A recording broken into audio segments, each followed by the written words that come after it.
Всем привет, с вами Костян, мы по-прежнему во Вьетнаме. И сегодня у нас в курортной зоне обзор на итальянские рестораны. Это, конечно же, все классические пиццы, пасты и прочие вещи. Нам очень повезло, хозяин именно здесь присутствует, ровно так же, как и шеф. Мы уже пообщались, и многие комментарии были такие: а что ты не попросишь у них, чтобы они тебе что-то лучшее из того, что у них есть, предложили? Сегодня мы именно так и сделали.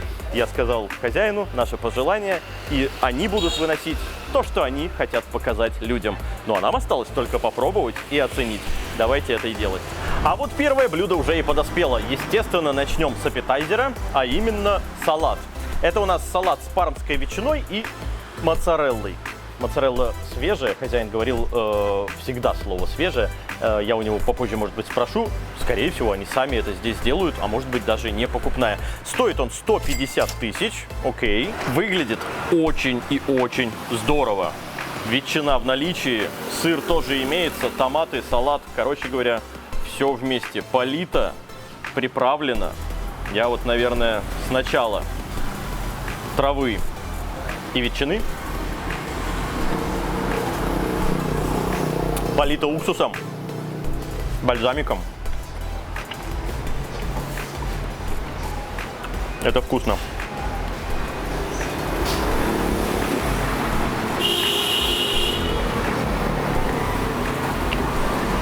Здесь даже нечего рассказывать. Это крайне приятное сочетание вкусов солененькой ветчины, уксуса. Надо вот теперь все вместе вот так вот. Зелени и моцареллы. Ну и вы знаете, по поводу аппетайзера, съев этот салатик, я буду уже так достаточно насыщен. Ну, дело в том, что это хорошо положено. Много ветчины, много сыра, зелень в наличии. Я думал еще полить немножко совсем, может быть, оливковым. Вот так, чуть-чуть. Интересно, что за оливы здесь?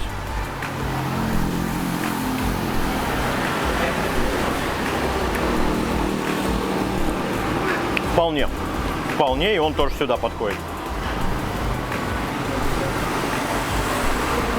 Ну, ребят, вот такой салатик, это да, это чисто, натурально, по-итальянски, вкусно, интересно и здорово приправлено. У меня только положительные отзывы об этом салате. Единственное, что я могу сказать, что когда подносишь вилку и пробуешь, и ты вдыхаешь еще запах, мощный запах уксуса, бальзамика, который здесь, то бывает даже перехватывает немножко дыхание.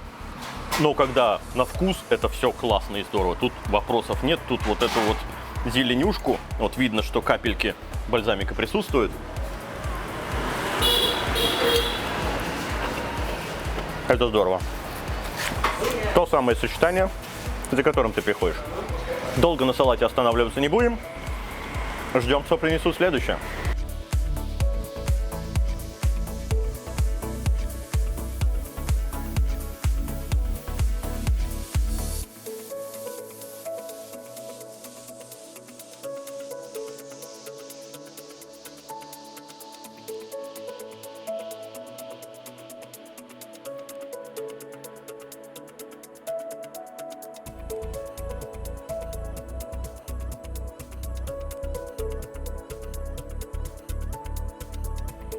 Ну а теперь что же? Брускетта, а именно томатная. Стоит она 90 тысяч. Как только ее поднесли, разогретый хлебушек, свежий молотый перец, опять же бальзамик сверху полит, ну и дух томатов.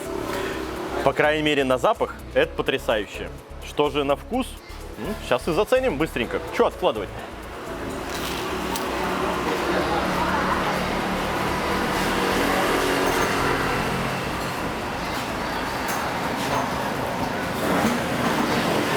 Это необычно.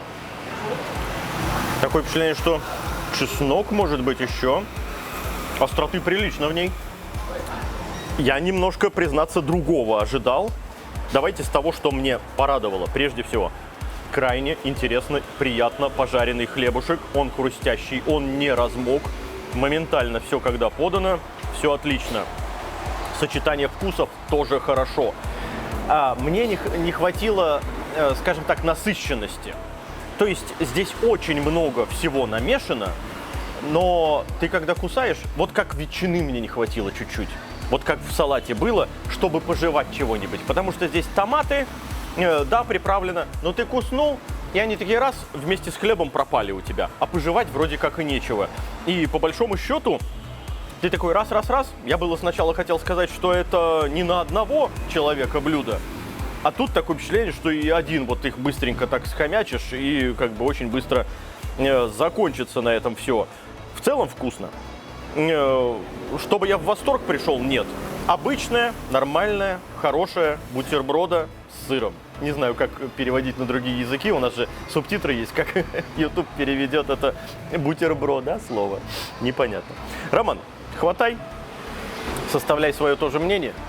Но наполнение вот обычное, только на мой вкус сильно перекислено. То, что здесь вообще не так, и то, что ты говоришь, не хватает. Просто не тот хлеб используется. Это обычный вот этот вот багет из Лотте Марты, который пустой внутри. Ты его просто в рот засунул, он испарился. А здесь все-таки совсем другой хлеб для брускетта должен использоваться. Ну, то есть ты в итальянских блюдах понимаешь так, что здесь необходим какой-то другой багет. Совершенно багет. Другой, да. Не вот этот вьетнамский, который испаряется сразу у тебя во рту. Ну, то есть, опять же, то, что я и говорил, пожевать чего-то не хватает, да? Да. Ну, вот я бы мяска пожевал, а Ромка хлебушка бы побольше пожевал. Ну и ладно. 90 тысяч, в конце концов, в целом, как говорится, брать можно, если понравится сочетание вкусов. На этом все. Едем далее.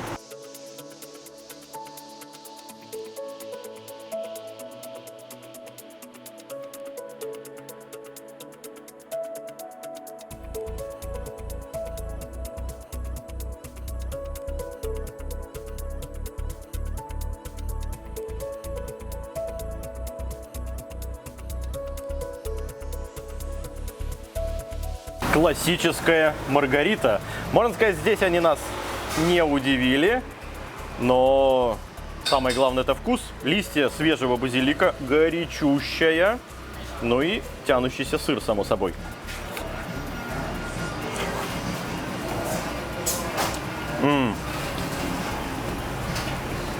Это здорово. Вот вы знаете, у нас был обзор на такую забегаловку небольшую, где подавали нам пиццу. И я такой, ну, нормальная, хорошая пицца, все с ней в порядке, можно есть, как говорится. И мне в панамку немного накидали, потому что, ну, говорят, ну, это обычное тесто, которое замороженное, которое, значит, оттуда из супермаркета, и, в общем-то, в целом наполнение неплохое. Вот теперь я понимаю разницу. Я не так ем часто пиццу, чтобы в этом сильно разбираться. Но вот теперь, попробовав подряд буквально в течение нескольких недель несколько разных пицц, я понимаю разницу. И вот это, черт побери, большая разница в пицце. Томатная основа, базилик шикарный, отличный свежий сыр, тут вопросов нет. Ну и тесто, само собой. Вы видели, как его раскатывали и так далее делали. Нежное, воздушное. Здесь мне добавить нечего. Единственное, что на свой бы вкус я бы хотел, конечно, еще колбаски, еще чего-нибудь, ну, мяса побольше. Например, какие-нибудь, знаете, вот это мясной любитель пицца. Вот это мое. Либо там куча 4 сыра и так далее. Но они вот выбрали такую стандартную, хорошую. И я могу сказать, что это действительно классно. Сыра много, свежие овощи, зелень, томаты. Короче, все, что нужно, здесь присутствует. И да, это класс. Роман. Уж не знаю, растят ли они сами базилик на заднем дворике, как говорится, либо это купленный свежий из супермаркета, но сути дела не меняется. Все с этой пиццей в порядке. Сейчас Роман, как пицца-любитель, скажет свое мнение, а я, можно сказать, в восторге. Стоит она, сейчас скажу, стоит она 180 тысяч, что и не очень-то, как говорится, дорого. Ну, то есть, на мой взгляд, за такое качество, да, можно и заплатить. Я сразу узнал лучшую пиццерию Фантьетто. Дело в том, что вот этот ресторан — это бывшая лучшая пиццерия Фантьетто и есть. То есть они там закрылись, а здесь открылись. Переоткрылись. Да, но здесь они прямо ресторан сделали, а там, можно сказать, просто пиццерия была. Все прям на уровне, как и должно быть, настоящей пиццы. Вопросов, как говорится, от знатока итальянской кухни не имеем. Ну, едем дальше, смотрим, что они там нам еще приготовили. Надеюсь, будет так же вкусно. Пока что брускеты хромают, ну и Господь с ними. Пицца самое главное, паста. А, кстати, пасту интересную, наверное, принесут. Я уверен, принесут. Ждем, короче.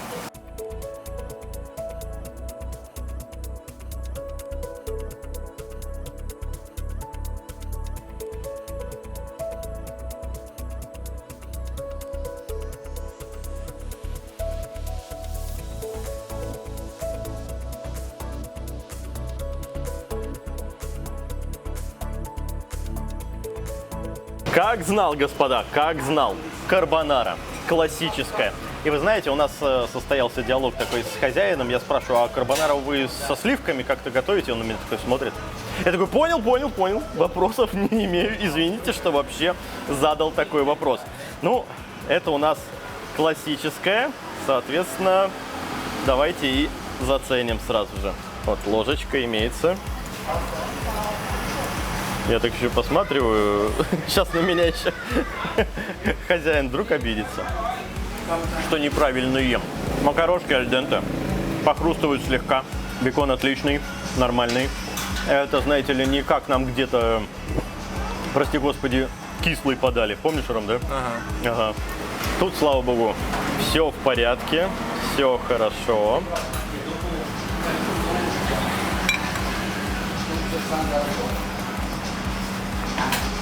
У меня не то что претензий, у меня сплошные комплиментарные восхищения относительно этой карбонары. Это классно, здорово, приготовлено. Я, честно говоря, другой бы и не желал. Ром, тоже пробуй, обязательно. Это действительно классно, вкусно. Я, может быть, единственное, что скажу в данном случае, это по поводу цены. 190 тысяч она стоит.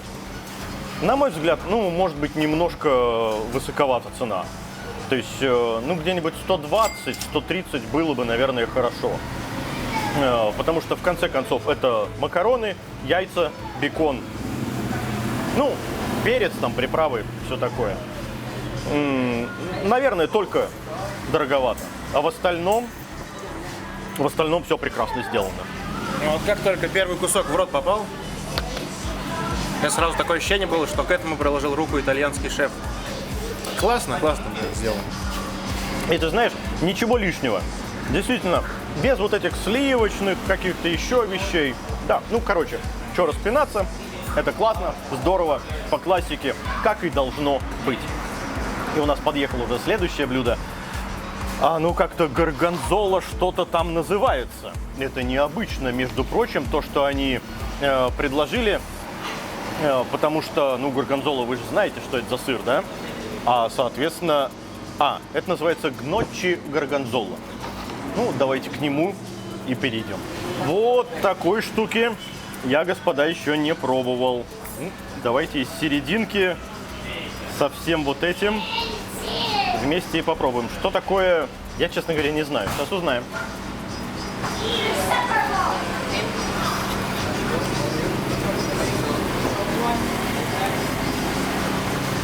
Это, по ощущениям,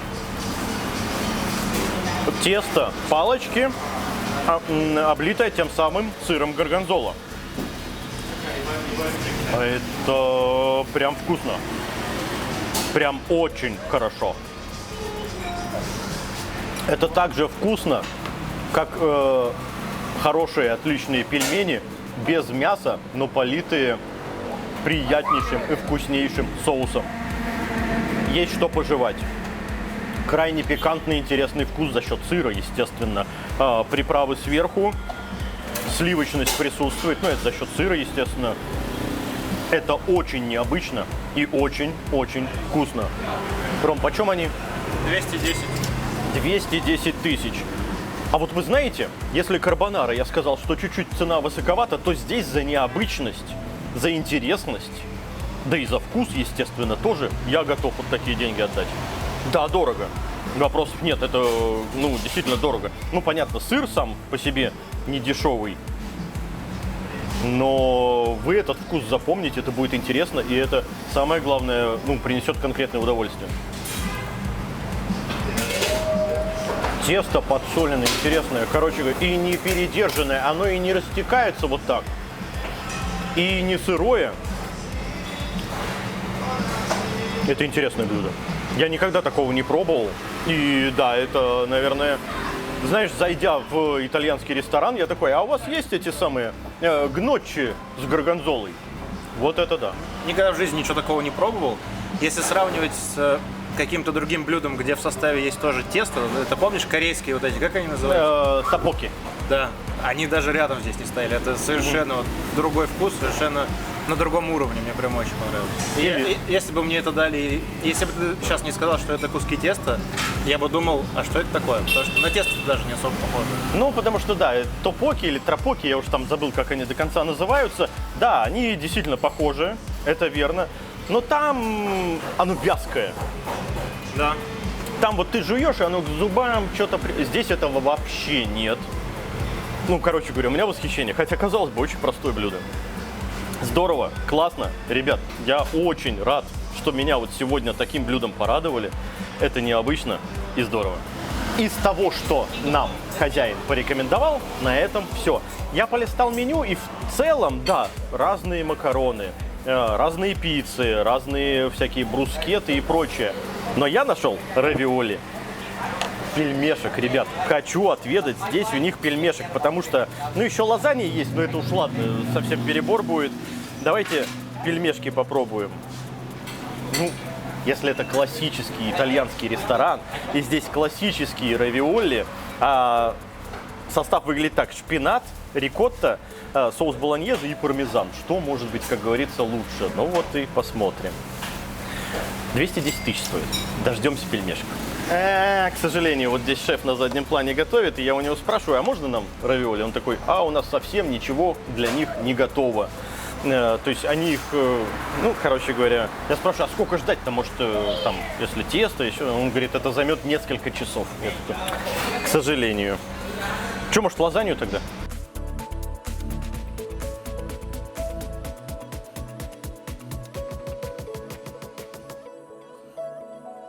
Ну и по-быстренькому лазанью. Выглядит крайне неплохо.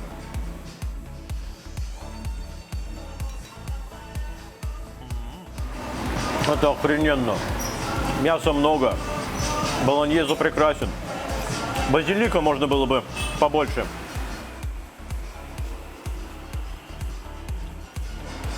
Да, он здесь крайне в тему. И этим объешься. Этим количеством объешься. Вот тот кусочек, который я первый съел, он прям очень большой, потому что она высокая. И вот опять же, никаких претензий. Крайне вкусно, томатно, сыра не пожалели, очень хорошо все добавлено. Пармезан, ну, не очень чувствуется, потому что он здесь в серединке чуть-чуть насыпан. А в остальном прекрасно все приготовлено. Она и не расплывается, она и не, как говорится, не доготовлена. Все в порядке. Классная лазанья.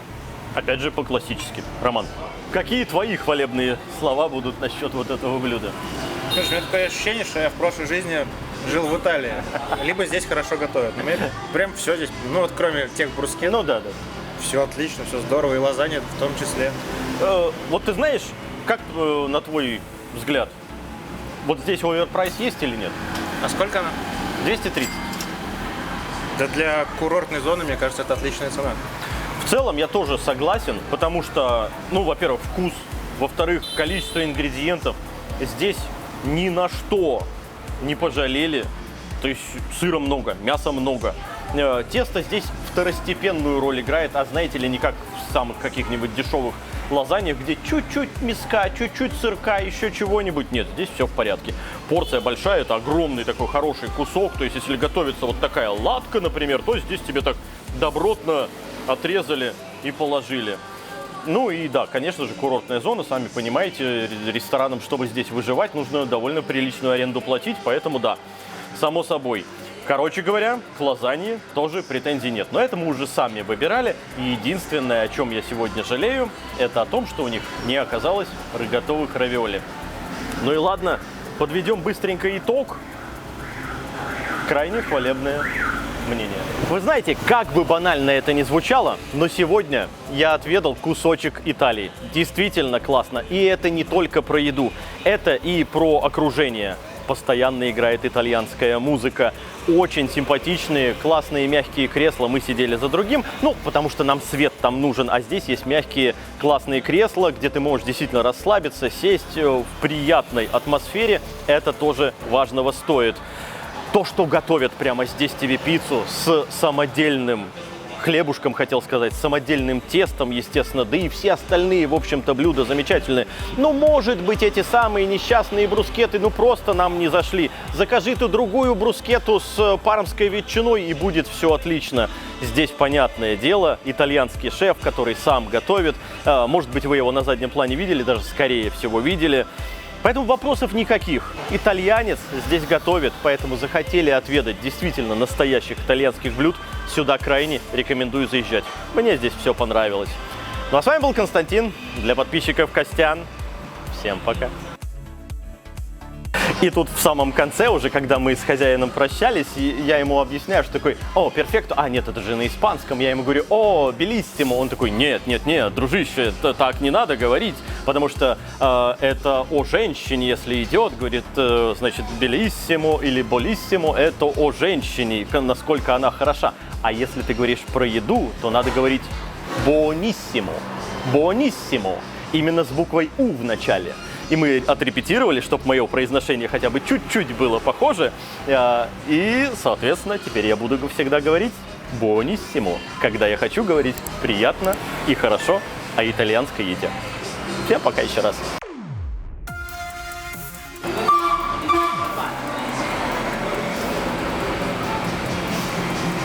И еще один. А это хотя бы не посигналил. Туристы катаются.